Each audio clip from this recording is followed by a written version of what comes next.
O vídeo de hoje é sobre o Rei Carmesim, aquele que não queria nada mais, nada menos do que simplesmente não existir. A proposta do Rei Escarlate é bastante boa e é nesse vídeo que a gente vai falar sobre ela.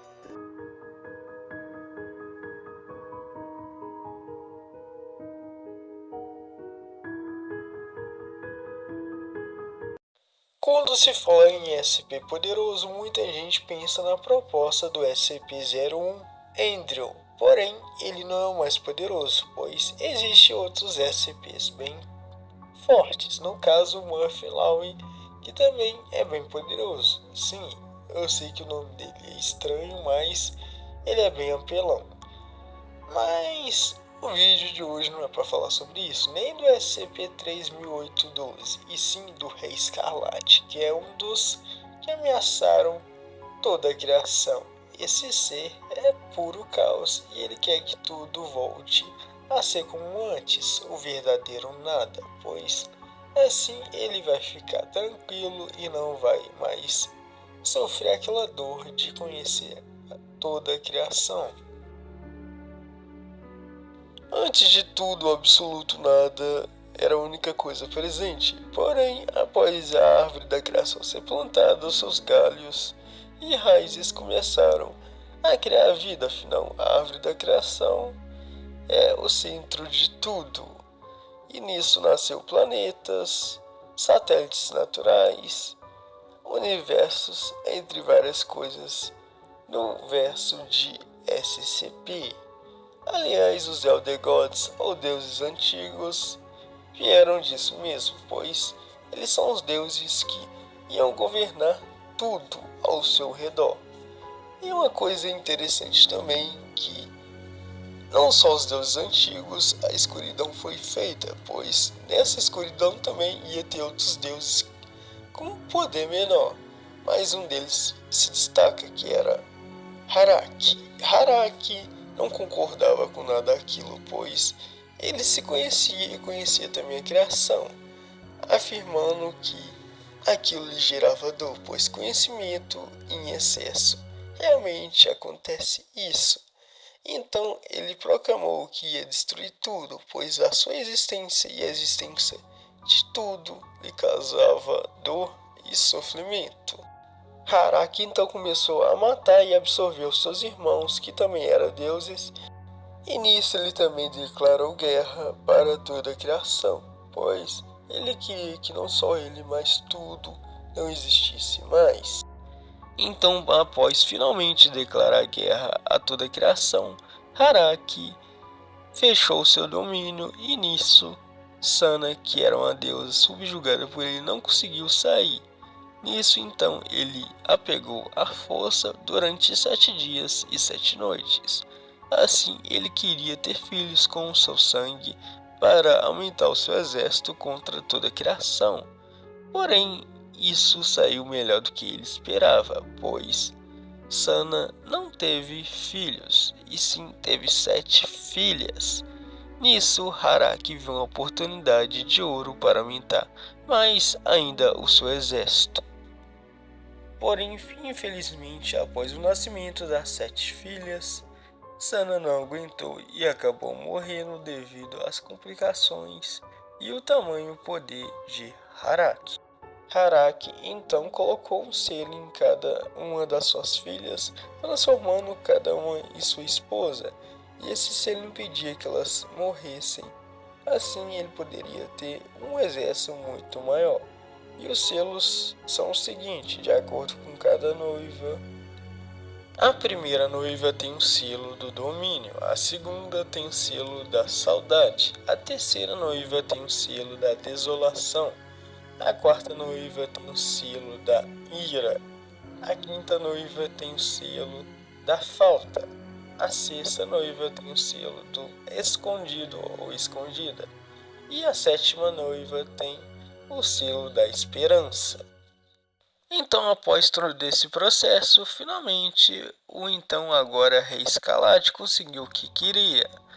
Porém, ele destruiu uma parte da árvore da criação, e não tudo, pois ainda faltava bastante coisa. Agora a gente vai falar sobre a linha do tempo atual sobre essa história. Após milhares de anos, surgiu um grupo chamado Filhos do Rei Escarlate, que frisava apenas um objetivo através dos Devitas. Esses indivíduos intitulados como Devitas tinham apenas um objetivo, que era trazer a destruição na Terra. Porém, o império deles foram destruídos, porém, o culto ainda conseguiu sobreviver até nos dias atuais. E nisso, esse grupo dos Devitas conseguiram pegar 7 garotas e através de um ritual taumatúrgico, eles conseguiram reencarnar as 7 esposas do rei Escarlate dessas garotas e assim as engravidar com 7 filhos do rei, com o intuito de destruir tudo através dos monstros que iam nascer dessas garotas.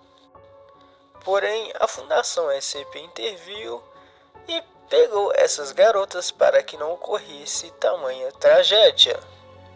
Após então eliminar esse culto, a Fundação SCP colocou o título de SCP-231 para designar essas 7 garotas. Então, para evitar que as meninas dessem à luz, o Dr. Robert Montauk deu a ideia do procedimento 110 Montauk, que era um procedimento super violento e para muitos perturbador. Esse procedimento era feito por classes D com histórico criminoso de violência sexual, porém ele teria que ser feito com bastante cautela e precisão, mas devido a tudo isso, 6 das 7 esposas acabaram morrendo e conceberam vários SCPs. E algo que eu tinha esquecido de comentar é que durante o procedimento 110 Montauk, um médico capacitado, ao ver tamanha barbaridade, acabou tirando sua própria vida. Após então as 6 das 7 garotas morrerem, ficou apenas uma sobrevivente. Então o Conselho O5 fez a escolha de esperar ela dar à luz, pois eles acreditavam que por ser que saísse dessa garota ia conseguir vencer o mal. E assim foi, o SCP-999 acabou nascendo e nisso se tornou um dos SCPs mais benéficos não só para a Fundação, mas para qualquer um que esteja perto dele e que esteja triste, pois ele tira a ansiedade, tira a depressão e deixa um bem-estar danado para quem estiver perto. Fora que ainda é teorizado que quando o SCP-999 crescer, ele vai lutar contra o Rei Escarlate e vai acabar salvando a todos. Mas afinal, qual é o nível de ameaça e de contenção do SCP-01 ou Rei Escarlate? E muita gente deve estar pensando que é Apollyon, que pode destruir o mundo, ou então Kiter, porque é muito perigoso. E na verdade, ambas as respostas estão erradas, pois é nível safe. Sim, mas como assim o Rei Escarlate é nível safe?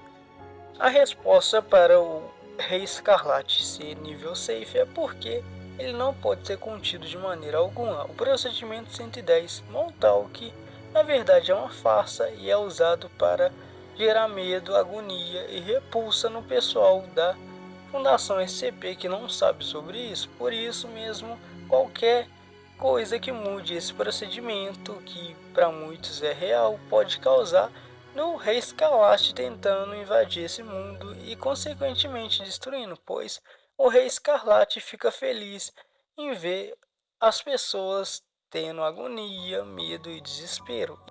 Então, esse método não deve ser interrompido ou modificado, caso contrário, teremos um cenário do fim do mundo classe XK.